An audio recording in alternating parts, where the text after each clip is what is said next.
केरल देश में एक राजा थे, बड़े प्रतापी राजा, और उन प्रतापी राजा के यहां एक पुत्र ने जन्म लिया जिनका नाम उन्होंने रखा चंद्रहास। धीरे धीरे बालक जब 3 वर्ष का हो गया, बहुत सावधानी से सुनिएगा सब लोग, बालक जब 3 वर्ष का हो गया तब केरल देश में एक शत्रु राजा ने चढ़ाई की, और ऐसी चढ़ाई की कि पूरे केरल देश को अपने वश में कर लिया। अनंत संख्या लेकर के सैनिकों की आया, पूरे केरल देश पर आक्रमण कर दिया। उस आक्रमण में राजा मारे गए, सैनिक मारे गए। अब धीरे धीरे स्थिति की सेना ने भीतर देश में प्रवेश करके वहां की औरतों को, बच्चों को भी मारना प्रारंभ किया। जो क्रूर राजा जिसने आक्रमण किया था उसको पता चला, बोले कि राजा मर गया, रानी मर गई, पूरा परिवार मर गया, एक इनका 3 वर्ष का बालक है वो अंदर भवन में है, उसको मार दो तो आपकी विजय हो गई इस देश पर। जैसे ही उस राजा ने अंदर प्रवेश करना प्रारंभ किया तो एक धाई मां, जो बालकों की आजकल कह दें तो बेबी सिटर करते हैं ना, बच्चों की जो ध्यान रखते हैं, दूध पिलाना, खिलाना, नहलाना, बड़े बड़े घरों में रखते हैं लोग, एक धाई मां, उनकी एक धाई मां चंद्रहास राजा, चंद्रहास बालक की, उसको जैसे ही पता चला कि कोई आक्रमण में सब मारे गए हैं और अब वो राजा यहीं आ रहा है इस बालक को मारने के लिए, तुरंत बालक को उठा करके उसके जितने राजकीय वस्त्र थे सब उतार दिए, सोने चांदी आदि जो भी उसने पहन रखा था सब उतार उतार करके फेंक दिए। मैले कुचैले वस्त्र जो सामान्य लोगों के होते हैं वो बालक को पहना दिए, तालीत उसके मुख पर पोत दी, अजीब सा उसका रूप कर दिया, केश बिखेर दिए, कड़ूले आदि सब उतार उतार करके फेंक दिए, और अपने सौल में लपेट करके बालक को लेकर के जा रही हैं। बालक से कह रही हैं, 3 वर्ष के हैं अभी चंद्रहास, कह रही हैं कोई अगर पूछे कि ये कौन है तो तुम धाई मां मत बोलना है, बोलना ही मेरी मां है, बेटा आज से मैं ही तेरी मां हूं। माता पिता दोनों चले गए, पूरा राज्य नष्ट हो गया। धाई मां ने बालक को अपनी सौल में लपेटा, गोद में लेकर के पीछे के रास्ते से सामान्य लोग जहां से भाग रहे थे वहीं से निकल के जाने लगी। जगह जगह नाकाबंदी पर सबको देखा जा रहा था। अंदर से राजा ने घोषणा कर दी कि राजकुमार को लेकर कोई भाग गया है, ढूंढो उसको, कहां है। बहुत सुंदर चरित्र बंधुओं, सावधानी से सुनना। बालक को लेकर के धाई मां जैसे ही बाहर आने लगी तो एक सैनिक ने रोका, कौन हो? महाराज मैं तो सामान्य स्त्री हूं, मेरा घर जल गया, पति मर गए, जा रही हूं कहीं, भाग जाऊंगी, मुझे भी मार देंगे नहीं तो। कौन है ये बालक, इसका मुख दिखाओ।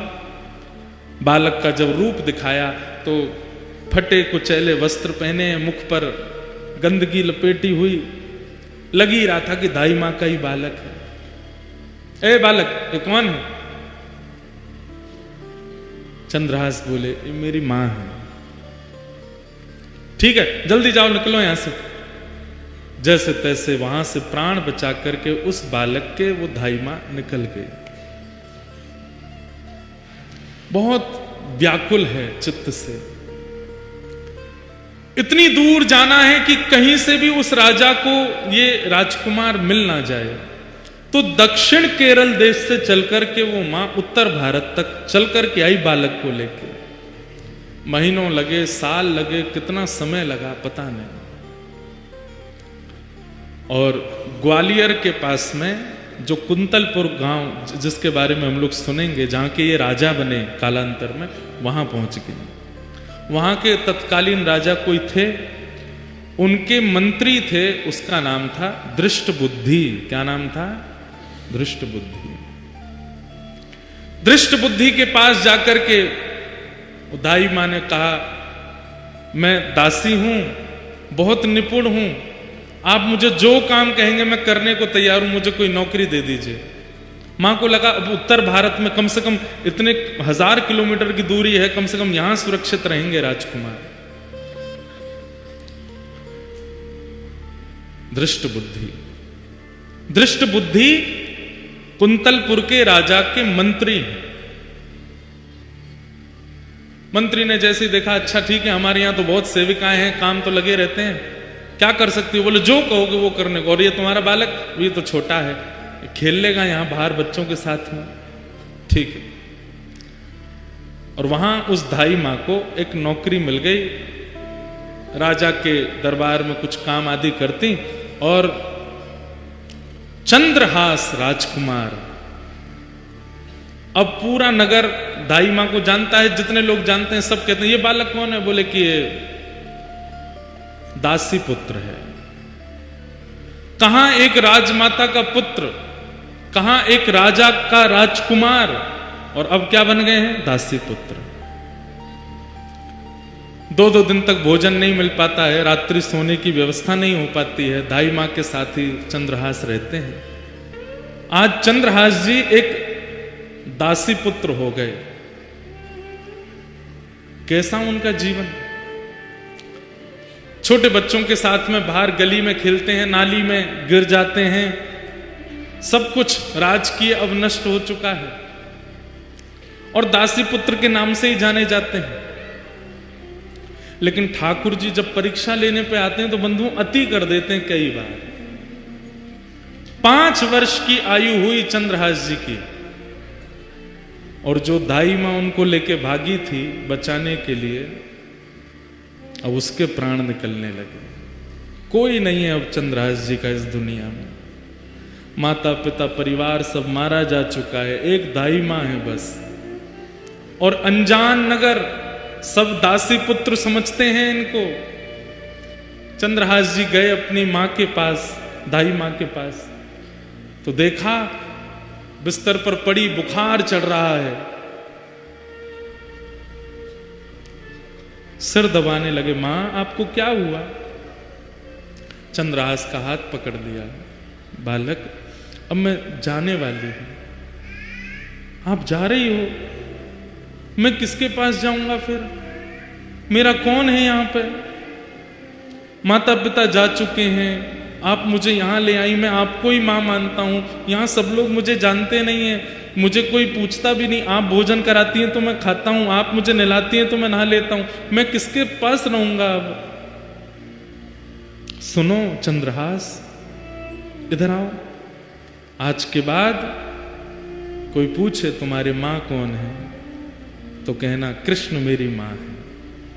कोई पूछे तुम्हारे पिता कौन है तो कहना कृष्ण मेरे पिता। कोई पूछे कि तुम्हारा आश्रय कहां है तो श्री कृष्ण के चरणार बिंदों को ही अपना आश्रय बताना। कोई पूछे तुम्हारा सर्वस्व कौन है तो कृष्ण ही तुम्हारे सर्वस्व है। बोलो चंद्रहास तुम्हारी मां कौन है? चंद्रहास रोते हुए बोलते हैं कृष्ण मेरी मां है। जानते भी नहीं है कृष्ण है कौन, बस मां समझा रही है। कौन है तुम्हारी मां? कृष्ण मेरी मां। तुम्हारे पिता कौन है? कृष्ण मेरे पिता है।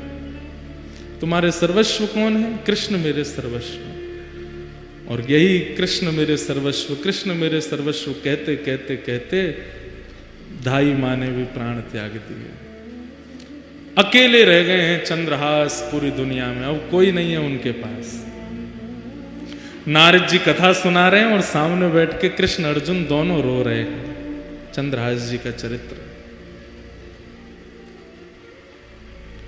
चली गई मां, किसी के घर में किराए पर या कैसे भी रहती थी, उन घर वालों ने अब चंद्रहास जी को घर से निकाल दिया। मां तो थी, काम करके कुछ देती थी, अब तू अकेला क्या करेगा यहां पर, निकल जा। छोटे से 5 वर्ष के चंद्रहास निकल गए घर से। कभी किसी वृक्ष के नीचे सो जाते हैं, कभी किसी तालाब के पास पहुंच करके वहां जल पी लेते हैं। नगर में ही रहते हैं, किसी ने नगर से नहीं निकाला, पर अपने घर कोई नहीं बुलाता उनको। जो बच्चे खेलने आते थे वो भी अब दूर दूर रहने लगे, बस एक ही बात रटते रहते हैं, कृष्ण मेरी मां है, कृष्ण मेरे पिता हैं, कृष्ण मेरे सर्वस्व हैं, कृष्ण मेरी माँ है, कृष्ण मेरे पिता हैं, कृष्ण मेरे सर्वस्व। कभी कोई साधु महात्मा मिल जाते, अरे बालक अकेले कहां घूम रहे हो, छोटी अवस्था, माँ कहां है तुम्हारी? कृष्ण मेरी माँ है। अरे पिता कहां है तुम्हारा? कृष्ण मेरे पिता हैं। घर कहां है तुम्हारा? ठाकुर जी के, कृष्ण के चरण ही मेरे घर है। संत जन देख करके सुन के बड़े खुश होते, हृदय से लगाते, फल आदि दे देते। तो चंद्रहास जी खूब प्रेम से पाते। 5 दिन हो गए, प्रसाद नहीं मिला, खा लेते। ऐसी स्थिति चंद्रहास जी की रहती है। कुछ गांव के बच्चे उनको मित्र तो मानते थे, पर दूर से ही उनके साथ में देख करके बस दूर ही रहते थे, माता पिता जाने नहीं देते थे। एक दिन चंद्रहास बैठे, कुछ बालक छुप करके आ गए उनके पास। बोले चंद्रहास हमारे साथ कुछ खेलो ना। बोले कौन सा खेल खेलोगे? बोले तुम बताओ, वही खेलेंगे। बोले बाकी खेल तो मुझे नहीं आते, कीर्तन रूपी खेल आता है। बोले कीर्तन रूपी खेल ही खेलो। बोले इसमें क्या करना पड़ता? बोले एक गाएगा, बाकी सब उसके पीछे गाएंगे। जीतेगा हारेगा कौन? बोले सब जीतेंगे, हारेगा कोई भी नहीं। कीर्तन रूपी खेल में कोई नहीं हारता, सब जीतते हैं। चंद्रहास जी अपने भुजा उठा करके चारों तरफ बालकों को बैठा करके कीर्तन करते हैं। सारे बालक चंद्रहास जी के पीछे पीछे गाते हैं। ऐसा मधुर संकीर्तन हुआ। गांव के लोग देखने लगे, अपने अपने बच्चों को भगा करके ले गए वहां से। मना किया था ना इसके पास मत आना, अभागा है, पता नहीं कहां से आया। इसकी मां का भी कोई परिचय नहीं, 2-3 वर्ष यहां रही, दासी बन करके मर गई वो भी। अब इसके पास कोई नहीं आएगा। दूर रहते थे सब। चंद्रहास जी एक पेड़ के नीचे बैठ करके केवल चिंतन कर रहे हैं, कृष्ण मेरी माँ है, कृष्ण मेरे पिता हैं, कृष्ण मेरे सर्वस्व हैं। चंद्रहास जी के जीवन में अब कोई नहीं है, सब छोड़ करके चले गए। माँ चली गई, पिताजी चले गए, राज्य छूट गया। और अब धाई माँ जिसने पाल पोस के बड़ा किया, 5 वर्ष के चंद्रहास जी को, वो भी छोड़ के चली गई। सब दूर रहने लगे। चंद्रहास जी अब अपना मन कैसे लगावे? 5 वर्ष का बालक वृक्ष के नीचे बैठते हैं और वहीं बैठ कर के केवल ठाकुर जी का कीर्तन करते हैं, ठाकुर जी को याद करते हैं। कृष्ण माँ हैं, कृष्ण पिता हैं, कृष्ण ही मेरे सर्वस्व हैं। बैठे थे चंद्रहास जी, ध्यान लगा करके नेत्रों से अश्रुपात हो रहा था। तभी आकाश मार्ग से नारद जी जा रहे थे। नारद जी महाराज आकाश से देखते हुए जा रहे थे। हरिदास वर्य हैं नारद जी, हरिदासों में श्रेष्ठ। नारद जी ने जैसे देखा चंद्रहास बालक को,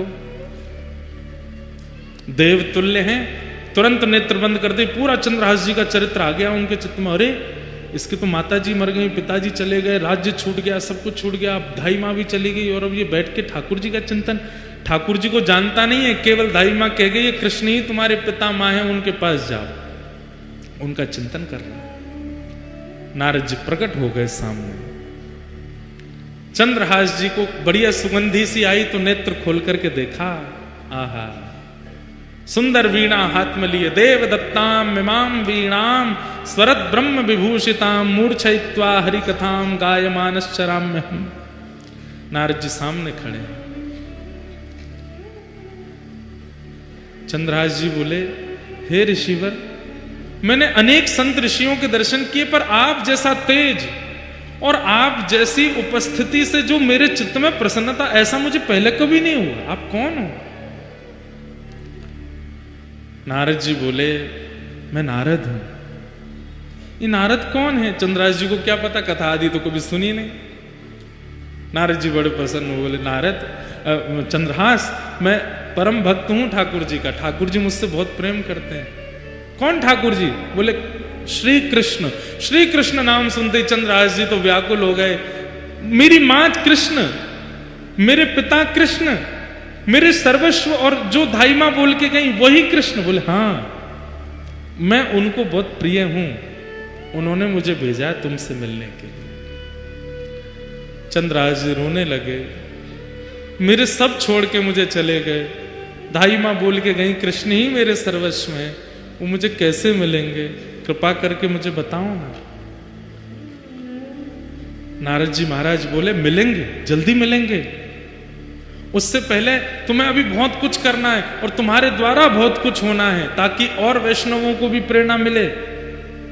इसलिए चंद्रहास, सबसे पहले तुम दीक्षा ग्रहण करो, आओ मेरे पास। और श्री चंद्रहास जी को सामने बैठा करके श्री नारद जी महाराज ने दीक्षा प्रदान की। गले में कंठी माला पहनाई, सिर पर तिलक लगा दिया और कान में मंत्र कह करके कहा कि अब नित्य इस मंत्र का जाप करना है। चंद्रहास, ठाकुर जी तुमको मिलेंगे। और अब एक चीज और करनी है, क्या? ठाकुर सेवा। सेवा से मन की मनीलता जाती है। मैं कैसे सेवा करूंगा? मेरे पास तो ना घर है, ना मकान है, ना आसन है, ना सिंहासन है, कुछ भी नहीं है। मैं तो खुद पेड़ के नीचे रहता हूं, कोई आश्रय मुझे मिलता नहीं। कीर्तन गाता हूं तो कई बार लोग कीर्तन करने के लिए घर पर बुला लेते हैं तो भोजन प्रसाद पवा देते हैं। मैं ठाकुर जी की सेवा कैसे करूंगा? बोले तुम चिंता मत करो, तुम्हारे पास ठाकुर जी हैं। बोले मेरे पास? बोले हाँ। कहाँ है? वो तुम जो गोटियों से खेलते हो, कंचा, उनको लेके आओ। तो खूब सारे कंचे इकट्ठे किए थे चंद्रहास जी, पूरे दिन अकेले क्या करें, उनसे खेलते रहते थे। उन्हीं कंचों में एक बहुत सुंदर श्याम वर्ण के वो शालिग्राम जी थे और उनको भी रखा था। नारद जी ने ढूंढ करके कंचों के बीच में शालिग्राम जी निकाले, बोले ये हैं, ये ठाकुर जी हैं। चंद्रहास, अब इन्हीं की सेवा तुमको करनी। ये ठाकुर जी हैं। मैं तो इनसे खेलता था। तो बोले तो क्या हो गया, पता नहीं था ना तुमको? अब हम बता रहे हैं, ये ठाकुर जी हैं, शालिग्राम भगवान है। फिर शालिग्राम भगवान कौन होते हैं, कैसे होते हैं, पूरी कथा सुनाई नारद जी ने चंद्रहास जी को। ये कौन है, कैसे हैं, कहां से आए हैं, कैसे इनका प्रादुर्भाव हुआ। अभी देवोत्थान एकादशी, तुलसी शालिग्राम विवाह, वो उस दिन शालिग्राम जी का जन्मोत्सव भी है, उसी दिन शालिग्राम जी प्रकट हुए। पूरी कथा सुनाई। बोले गंडकी नाम की परम भक्ता ने भगवान की स्तुति गाई कि मैं यशोदा जी की तरह गोद में खिलाना चाहती हूं। तो ठाकुर जी ने सतयुग त्रेता द्वापर में तो उनकी गोद में वास्तविक में खेले, पर कलयुग आते ही भगवान ने आज्ञा की कि अब देवी ये कार्य नहीं हो पाएगा। गंडकी रोने लगी तो आपकी वाणी सफल कैसे होगी नाथ? तब ठाकुर जी बोले तो एक काम करो, क्या? तुम नदी बन जाओ और हम शालिग्राम बन करके तुम्हारे भीतर विराजेंगे, तुम्हारी गोद में खेलते रहेंगे। और वही गंडकी नदी बन गई, शालिग्राम जी उसमें विराजते हैं। ये पूरी कथा नारद जी ने चंद्रहास जी को सुनाई।